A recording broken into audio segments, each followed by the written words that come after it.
Yun, sa pagdating naman sa sitwasyon ng mga taga El Nido, ano yung nagiging ito ay isang tanong lang sa personal mong pananaw. Ano ang naging mabuti at masamang dulot ng paglago ng El Nido ng ekonomiya dito? Okay.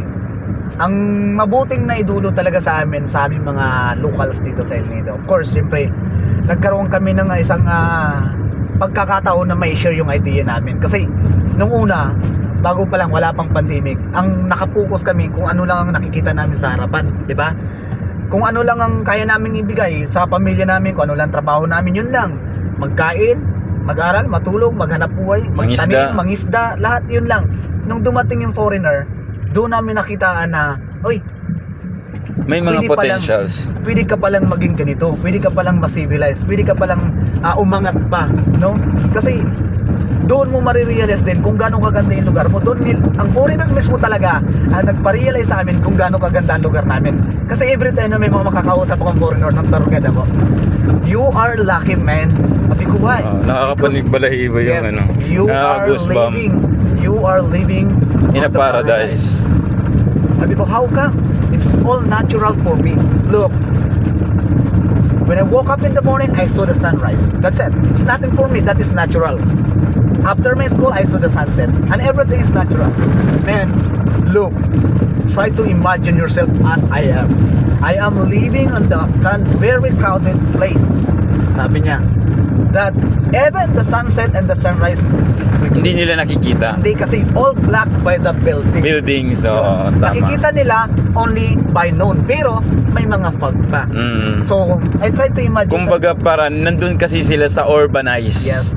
So, sinubukan ko na parang sinubukan ko lang na ini-imagine ko yung ganun. Saka ako na-realize, yes, it's true. Wala silang nakikitang ganitong puro building. Dito sa atin kasi, natural. Natural. Kaya yung dahilan, kaya nang gusto nila. Ngayon, yes, yun, naging mabuti, nakatulong sa mga lokal. As long as you can speak English, no, or can write English, or can answer English, yes or no, pwede ka magtrabaho sa tourism kahit hindi ka nakapag-aral. Nabibigyan ng oportunidad ang lahat ng mga taga El Nido ng pagkakataon, ano man ang estado ng kalagayan ng isang tao, na makapagtrabaho. Halimbawa, no right, no read. Pero naiintindihan ang bagay. As long as kaya mong gawin ang isang bagay, doon ka sa boat helper. Sa boat helper, tatapon pala ng pundo. Alam niyan. Ngayon, everyday na ginagawa mo yun, makakapagsalita ka na ng pagsasalita ka na. Diba? Ang sahod mo, katumbas din ang sahod ng nag-uopisina na may pinag-aralan. Yun ang pagkakaiba namin. Kahit uneducated ka, as long as you can work, na maiingan yung mga guest, magtrabaho ka. Walang pinipili dito kung either college level ka, high school graduate, whatever pinagtapusan mo. As long as kaya mo makipag-communicate kahit body language lang, you are be able to work. Walang problema yun. You can work. In short, sa ekonomiya, sa pamumuhay, ang laki ang naging ambag ng mga turista dito sa El Nido. Malaki naging ambag. Yung mga dating nahihiya na nandito lang sa bundok, lumabas, nakisalamuha, naging tour guide, naging boat captain, laki na nang naitutulong. Kasi imagine in one day, kung ikaw boat captain, pwede kang sahuran ng 700 pesos a day. Well, that is parang opisina ka na rin. Nothing. Wala sa amin yan. Kasi kami, ang hinahabol namin is yung pride namin. Diba? Bakit? Ang laki naman ng 700, bakit parang wala sa inyo yan? No. Ang guest, magbibigay ng tip kapag maganda ang serbisyo mo. Doon kami nakapokus. Kapag binigyan kami ng 1,000, malaking bagay na yun. Per day mo, 1,000. So, baka pa sa nag-opisina. Kaya yung challenge namin, kapag nabigyan kami ng tip, ibig sabihin, magandang service ang naibigyan namin sa kanila. That is pride. That is pride of the tour guide and the boat captain. Pero hindi kami nanghihingi. Sila ang bibigay sa akin. Kumbaga, in kind yun dahil sa nakita nilang serbisyo na hindi nila tinipid ang isang turista. Tama yun.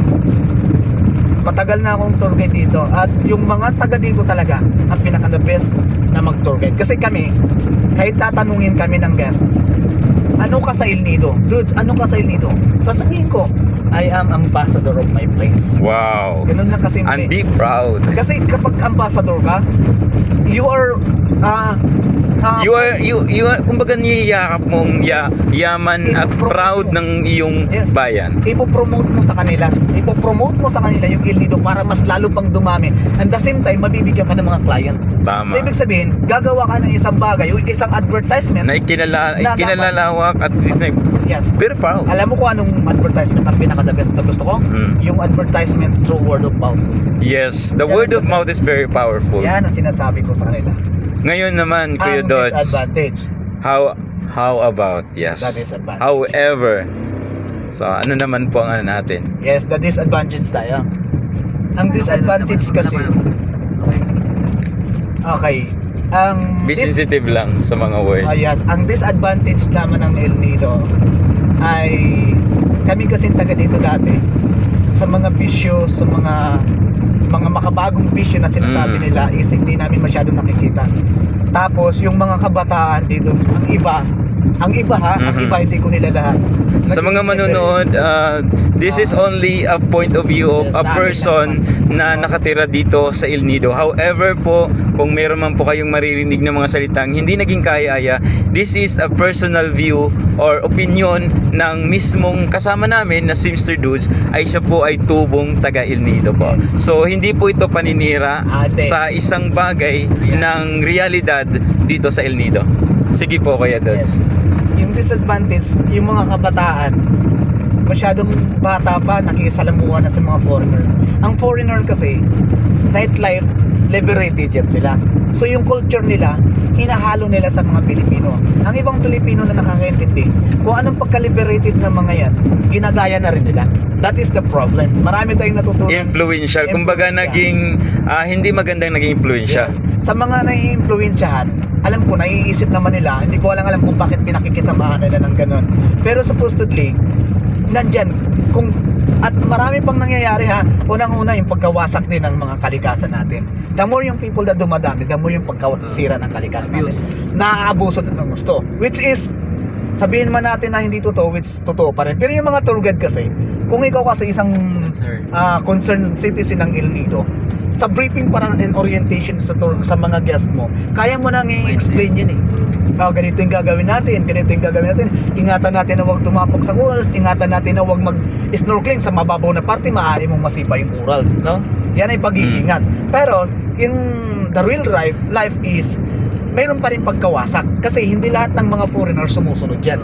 Kaya hindi natin masyadong maano. Siguro para sa akin, galingan na lang siguro natin na how to educate them even though na nandun na sila sa rurok ng kanilang nag-i-enjoy na sila. So as much as possible, we Filipino, we na nandito tayo sa tayong mga taga El Nido, na tayo mismo dapat ang mangalaga, manguna para sa pangangalaga dahil ito mismo din ang bumubuhay sa atin. At kung ano man ang kultura ng mga dayuhang pumupunta dito, mismo dapat tayo mismo sa sarili natin ang mag-filter na kung ito ba ay dapat nating gayahin o ito ba ay dapat nating irespeto lang dahil sila ay dayuhan at kultura nila ang ganon na sa tingin natin na tayong mga Pilipino o tayo sa mga magulang na may mga anak dito sa bayan ng El Nido ay maging ano tayo, responsibilidad na ang mga anak natin sana ay maging matuto din sa kung ano yung hindi dapat at dapat na matutunan kultura ng ibang lahi.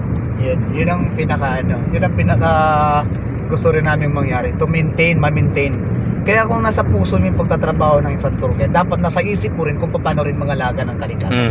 Kasi for the next generation, kung itutuloy-tuloy mo, makikisama ka sa guest, kung anong gagawin nila, susundin mo lang. Hindi mangyayari. Kikita ka this time, pero for the next generation, magiging basura ang lahat. Baka maging masira ang lahat. Masisira. As in, masisira. Hindi lang baka. Kapag tuloy-tuloy yung maling ginagawa nila, tuluyang masisira. Kaya kung sa tourism kasi, ang iniingatan natin dyan, yung next generation para continuous development. Sila naman ay makikinabang. Tayo, mga anak natin, magtatrabaho ulit sa ganun.